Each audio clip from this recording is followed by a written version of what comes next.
कृष्ण। गोविंद स्मरणं नृणाम् एकादश्यामुपोषणं प्रायश्चितम् इदं नूनं संसारोत्तारकारकम्। अर्थात श्री गोविंद के स्मरण पूर्वक श्री एकादशी के व्रत का पालन करने से समस्त पापों का प्रायश्चित और संसार सागर से पार होने का उपाय मिल जाता है। एकादशी ही एक ऐसा मार्ग है जिसके द्वारा हम भगवान श्री हरि की शुद्ध भक्ति प्राप्त कर सकते हैं। एकादशी का सृजन भौतिक जगत में निवास करने वालों के दुखी तन और मन के रोगों को दूर करने के लिए परम औषधि के समान किया गया है। गर्ग संहिता में स्वयं श्रीमती राधा रानी भी अपनी शरण में आई हुई सभी सखियों से कहती हैं कि हे गोपियों, अगर आप भगवान श्री कृष्ण को प्रसन्न करना चाहती हैं तो एकादशी व्रत का पालन करिए। इससे वे निश्चित रूप से वशीभूत होते हैं और इसमें कोई संशय नहीं है। ये व्रत चिंतामणि स्वरूप और कल्पतरु के समान है। ये व्रत जीवन की सभी कामनाओं को पूर्ण करने में समर्थ है। इसलिए जो भी व्यक्ति एकादशी व्रत का पालन करता है वो अवश्य ही भगवान श्री कृष्ण को प्राप्त कर लेता है। अब एकादशी तो इतनी पवित्र और पावन है ही। एकादशी का महात्म्य अगर सामान्य दिनों में इतना है तो जरा सोचिए कार्तिक मास में आने वाली एकादशी का महत्व कितना अधिक होगा, क्योंकि सभी तिथियों में भगवान श्री कृष्ण को एकादशी तिथि अत्यंत प्रिय है। उसी प्रकार सभी मासों में कार्तिक मास उन्हें अत्यंत प्रिय है और जब ऐसे दो पवित्र और पावन समय का संयोग मिल जाता है तो इसका महत्व अनेक गुना बढ़ जाता है। तो आप सोच रहे होंगे कि आज तो एकादशी है नहीं, तो फिर हम इतनी एकादशी की महिमा का वर्णन क्यों कर रहे हैं? तो इसका कारण ये है कि कार्तिक मास विशेष कथा श्रृंखला की आज की कड़ी में श्री सूत गोस्वामी भी एकादशी व्रत की महिमा का वर्णन कर रहे हैं। तो चलिए आज की हमारी इस कार्तिक मास विशेष कथा श्रृंखला की कड़ी को आगे बढ़ाते हुए आज की एक विशेष कथा का श्रवण करते हैं। एक समय जब नैमिषारण्य में सूत गोस्वामी सभी ऋषि गण को संबोधित करते हुए कार्तिक मास के महत्व का वर्णन कर रहे थे, उसी वर्णन के दौरान उन्होंने एकादशी की तिथि का वर्णन किया।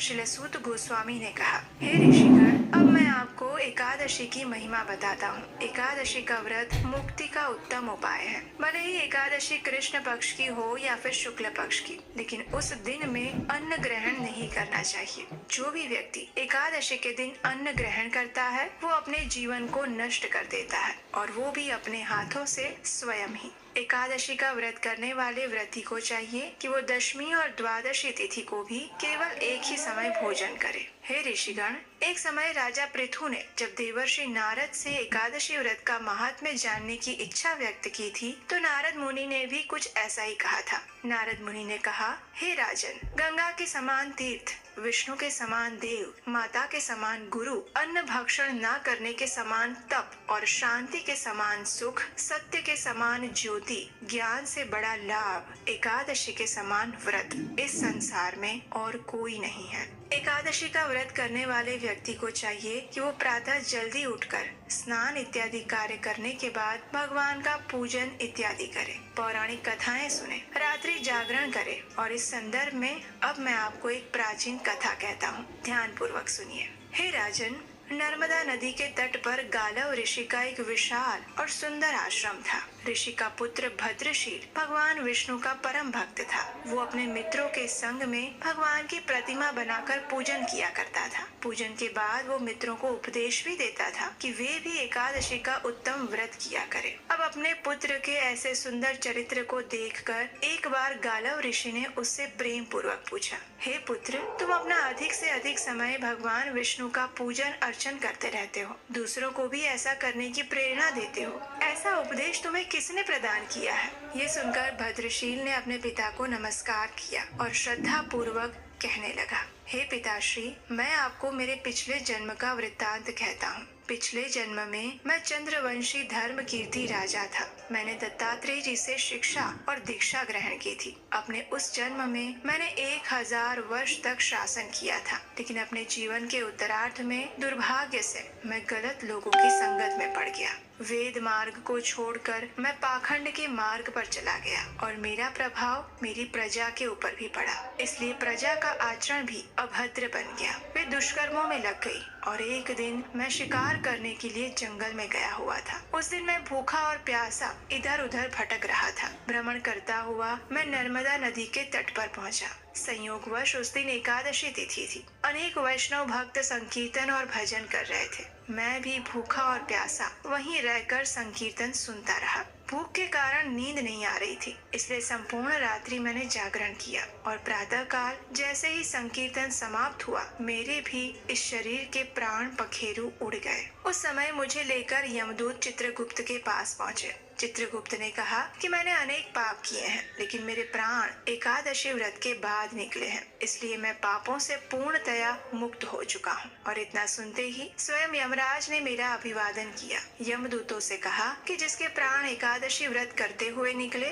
वो स्वर्ग का अधिकारी होता है। जो अनजाने में भी एकादशी का व्रत करता है उसके सभी पापों का निवारण हो जाता है। इस प्रकार हे पिताश्री, मुझे एक सुंदर विमान में बिठाकर स्वर्ग लोक में भेज दिया गया और उसके बाद हजारों वर्षों तक इंद्रलोक और विष्णुलोक में वास करने के बाद मैंने आपके यहाँ जन्म लिया है। इस कथा का समापन करते हुए नारद मुनि ने कहा, हे राजन, एकादशी व्रत की महिमा अपरंपार है। जो कोई भी इस कथा को श्रद्धा भाव से पढ़ता या सुनता है उसके भी समस्त पाप नष्ट हो जाते हैं। वो इस संसार के समस्त सुखों को भोग कर अंत में भगवान विष्णु के वैकुंठ धाम को जाता है। तो इसलिए आप सब भी इस कार्तिक मास में आने वाली एकादशी को दृढ़ता और निश्चय पूर्वक पालन करने का संकल्प लीजिए। और सिर्फ कार्तिक मास ही क्यों, वर्ष में आने वाली सभी एकादशी तिथियों का प्रत्येक मनुष्य को दृढ़ता पूर्वक श्रद्धा के साथ पालन करना चाहिए। ऐसा करने से हम परम आध्यात्मिक गंतव्य को सरलता से प्राप्त कर सकते हैं और भगवान श्री हरि को प्रसन्न कर सकते हैं। और जीवन का उद्देश्य भी यही है। भौतिक सुख, जिम्मेदारियां, कार्य और उपभोग कुछ समय तक हमारे साथ रहेंगे, लेकिन मृत्यु के समय पर हमारी आध्यात्मिक धरोहर ही हमारे वास्तव में काम आने वाली है। तो इसलिए इस भौतिक संसार में अपने सभी कर्तव्यों को निभाते हुए साथ साथ अपनी आध्यात्मिक धरोहर संपत्ति को भी बढ़ाने का प्रयास करते रहना चाहिए। चाहे किसी की आयु छोटी हो या बड़ी, इससे कोई फर्क नहीं पड़ता, लेकिन जो भी मनुष्य अपने आने वाले कल के विषय में सोचता है, अपने आध्यात्मिक जीवन में प्रगति करने के विषय में सोचता है, वही वास्तव में परिपक्व इंसान है। और ऐसे मनुष्य को अपने इस जन्म के बाद मृत्यु के विषय में भी सोचना चाहिए और आने वाले जीवन के अंदर अपनी आध्यात्मिक प्रगति को लेकर चिंतित रहना चाहिए। तो ये थी आज की कार्तिक मास विशेष कथा। तो आइए अब हम कार्तिक मास की एक और पौराणिक कथा का श्रवण करते हैं। भगवान श्री कृष्ण भगवत गीता में कहते हैं कि उनकी माया शक्ति पर विजय प्राप्त करना दुष्कर है। वो माया ही है जिसके कारण हम जन्म मृत्यु के चक्र में उलझे हुए हैं। भगवान के शुद्ध भक्त हमेशा यही प्रार्थना करते हैं कि वे माया से सदा दूर रहें। लेकिन यदि कोई भक्त भगवान के समक्ष उनकी माया शक्ति के दर्शन करने की अभिलाषा प्रकट करें तो जी हाँ, जिस प्रकार आप आश्चर्यचकित हो गए हैं उसी प्रकार से भगवान नारायण भी विस्मित रह गए जब मार्कंडेय ऋषि ने उनके समक्ष ये अनोखी आतुरता प्रकट की। ये एक ऐसा वर था जो आज तक किसी अन्य भक्त ने नहीं मांगा था। भगवान के दिव्य लीलाओं को समझना हमारी सीमित बुद्धि के लिए असंभव है। पिछले वीडियो में हमने देखा कि किस प्रकार देवराज इंद्र ने मार्कंडेय ऋषि की कठोर तपस्या को भंग करने का प्रयास किया, लेकिन भगवान के आशीर्वाद से मार्कंडेय ऋषि अपनी इस परीक्षा में उत्तीर्ण हुए। न केवल इतना, बल्कि भगवान विष्णु नर नारायण ऋषि के रूप में उन्हें दर्शन देने के लिए आए तथा उनसे कुछ वर मांगने के लिए कहा। तब मार्कंडेय ऋषि ने हाथ जोड़ते हुए उनसे निवेदन किया, हे प्रभु, आप तो दीन वत्सल हैं। आपके दिव्य दर्शनों से बढ़कर मेरे लिए और क्या वरदान हो सकता है। जब आपने ब्रह्मा जी को अपने चरण कमलों का दर्शन दिया तो उन्हें रचना करने की प्रेरणा मिली, लेकिन मुझे तो आपने पूर्ण रूप में दर्शन दिए हैं, इसलिए मेरा सौभाग्य तो ब्रह्मा जी से भी बढ़कर है। आपकी माया शक्ति इतनी प्रबल है कि बड़े बड़े देवता भी इससे बच नहीं सकते। इसलिए मेरी अभिलाषा है कि मैं आपकी माया शक्ति को देखना चाहता हूँ। कृपा करके मुझे यही वरदान दीजिए नाथ।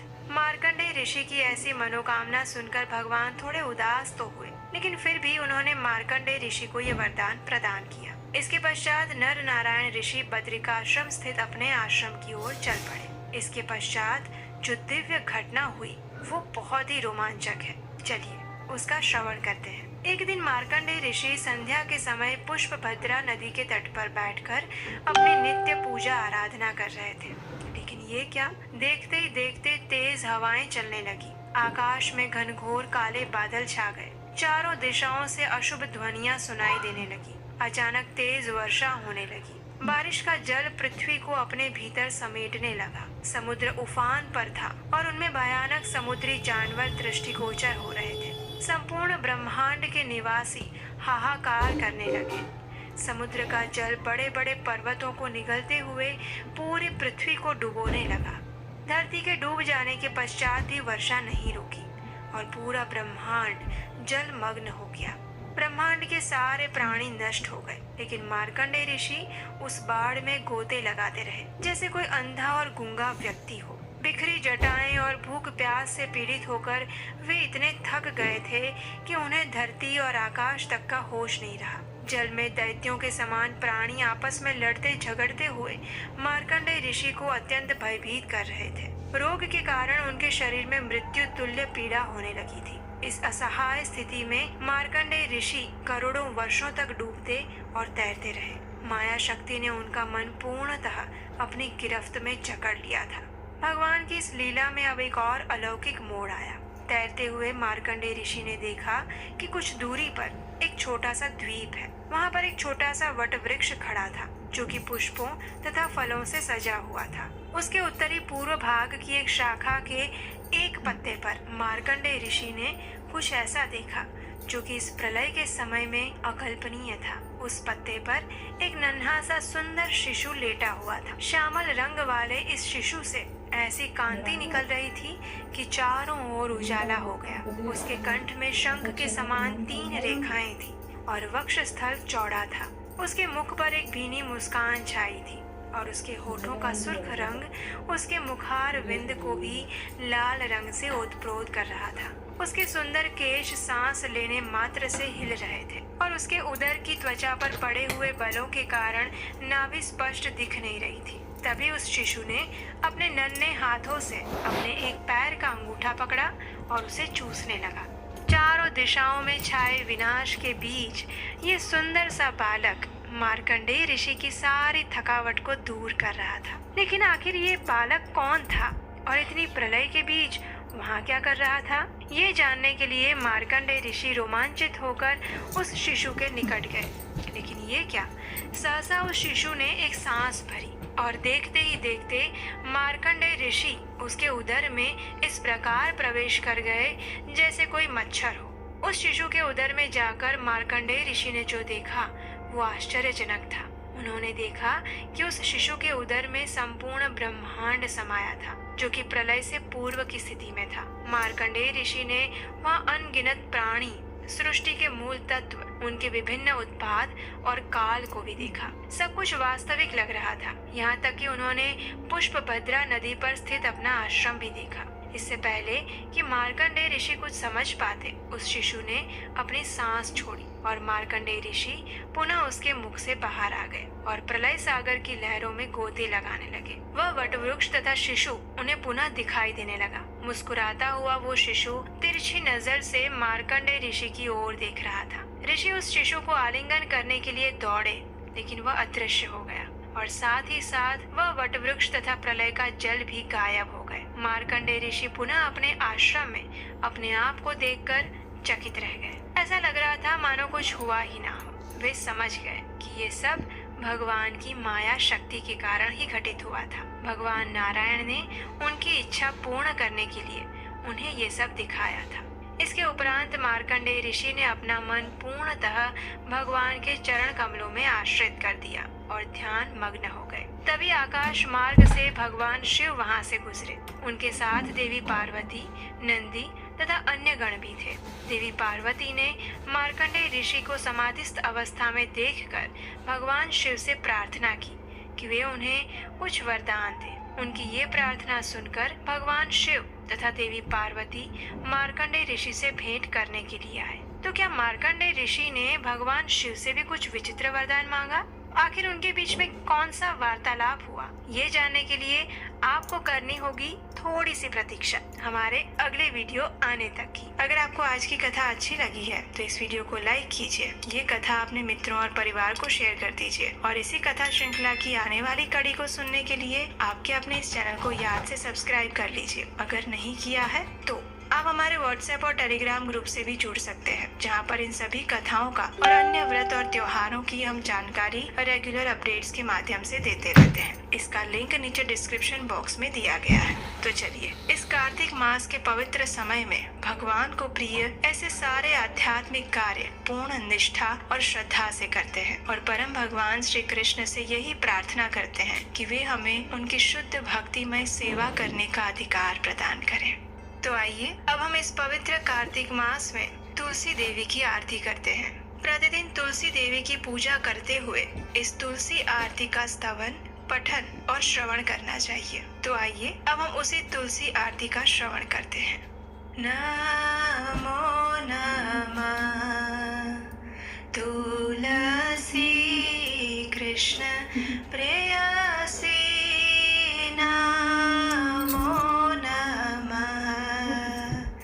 राधा कृष्ण सेवा पवो एई अभिलाषी, ये तो मार शरण लो तारा वांछा पूर्ण हो, कृपा करी कर तारे वृंदावन वासी, मोर एई अभिलाष विलास कुंज दियो वास, नयने हरिवो सदा युगल रूप राशि, एई निवेदन धर सखीर अनुगत करो, सेवाधिकार दिए करो निज दासी, दीन कृष्ण दास कहे एई न मोरा, श्री राधा गोविंद प्रेमे सदा ये न भासी, तुलसी कृष्ण प्रेयसी, नमो नमः तुलसी कृष्ण प्रेयसी, नमो नमः। आइए अब इस तुलसी आरती का अर्थ जानते हैं। इसका अर्थ और अनुवाद इस प्रकार है। भगवान श्री कृष्ण की प्रियतमा हे तुलसी देवी, मैं आपको बारंबार प्रणाम करती हूँ। मेरी एकमात्र इच्छा है कि मैं श्री राधा कृष्ण की प्रेममयी सेवा प्राप्त कर सकूं। जो कोई भी आपकी शरण लेता है उसकी कामनाएं पूर्ण हो जाती है, उस पर आप अपनी कृपा बरसाती हैं और उसे वृंदावन वासी बना देती हैं। मेरी एकमात्र यही अभिलाषा है कि आप मुझे भी वृंदावन के कुंजों में निवास करने की अनुमति दें, जिससे मैं युगल श्री राधा कृष्ण की सुंदर लीलाओं का सदैव दर्शन कर सकूं। आपके चरणों में मेरा यही निवेदन है कि मुझे किसी भी व्रज गोपी की अनुचरी बना दीजिए और सेवा का अधिकार देकर मुझे आपकी निज दासी बनने का अवसर प्रदान कीजिए। अति दीन कृष्ण दास आपसे यही प्रार्थना करता है कि मैं सदा सर्वदा श्री श्री राधा गोविंद के प्रेम में डूबा रहूं। इस प्रकार तुलसी आरती करने के बाद अब समय है तुलसी देवी की प्रदक्षिणा करने का, और इस तुलसी देवी की प्रदक्षिणा करते समय आप इस मंत्र का उच्चारण कर सकते हैं।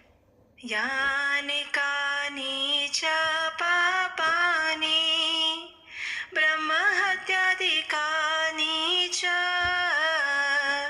तानि तानि प्राणशन्ति प्रदक्षिण पदे पदे।